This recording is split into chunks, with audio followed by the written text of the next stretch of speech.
Нашите барања се однесуваат на правната празнина која се создаде со укинување на членот од изборниот законник со кој се подигна прагот за собирање на потписи за независни листи на 1%, што Уставниот суд го оцени како неуставен, а ние како граѓани веќе имаме искуство со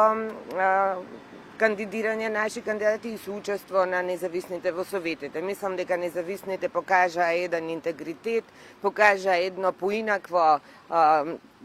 водење на политички дискусии, го подигнаа нивото на транспарентност во општините во кои делуваат, во многу поголема соработка се со граѓаните и пореспонзивни се на барањата на граѓаните и овој чекор итно пред минатите парламентарни избори да се направи измена во изборниот законник со кој ќе се оневозможи нивното учество, односно ќе се подигне прагот практично на процент кој е толку висок да оневозможува,